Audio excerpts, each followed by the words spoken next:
it's interesting because you talked about that destination, right? And I mean, Lanny and we've fallen into that trap many times. I mean, I remember when we first got into wedding photography, it was all about the awards and the accolades. And it was our goal to get Fearless Photographer of the Year.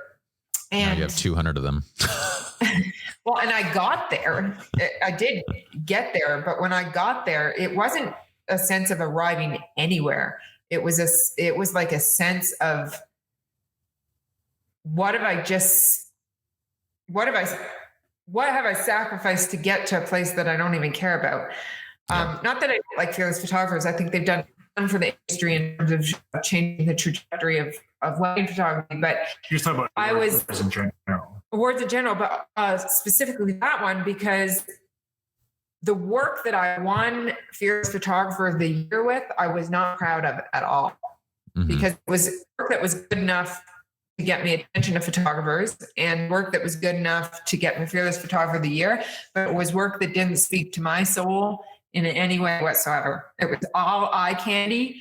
It was all lifeless representations of ideas with no soul behind it. And so I went through a really tough time after that, really questioning what I was doing in photography to begin with, because I'd gotten this great accolade.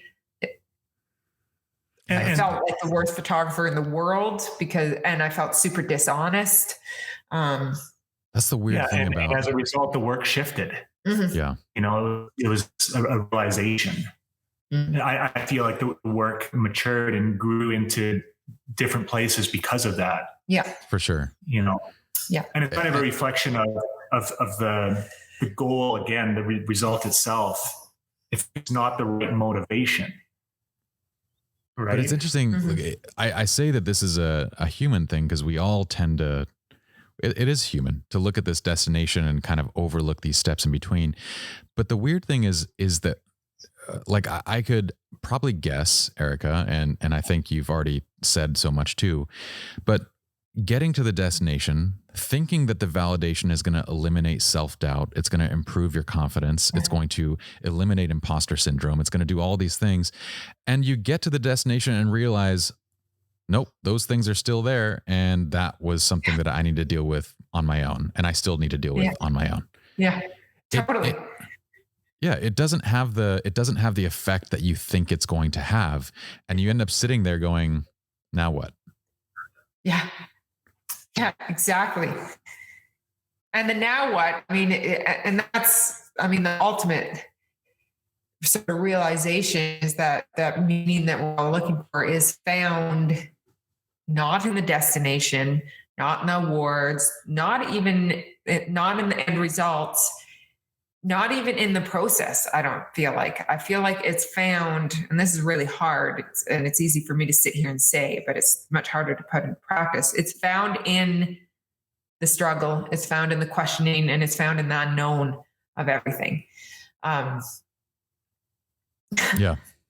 Which that's like the essence of stoicism, right? Stoicism? Stoicism, yeah. Stoicism, right? The Stoic way is this realization that, happiness is the goal of most of us is to get somewhere in order to be happy, right? Is to work hard for something or work towards something in order to get to that destination, because at that destination, I'll be happy. Mm-hmm. And this stoicism is like a reframing of that to turn it around so that the happiness itself is where you are now, right? You can close that gap, not by getting there, but by making there here.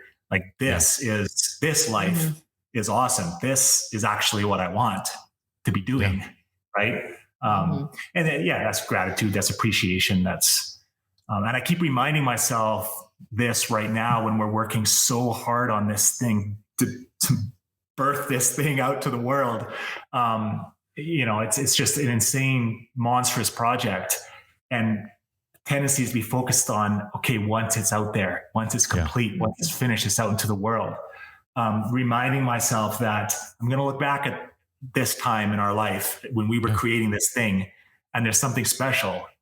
It'll be the best part. I genuinely feel like it'll be the best part. This better not fucking be the best part. I haven't seen you in a week. Because you've been working into. Wait, but separation. We're trying to get some some no, this better private not. time. He's been working. He worked till 3:30 in the morning 2 nights ago and 11 o'clock last night. So this better not be the best part.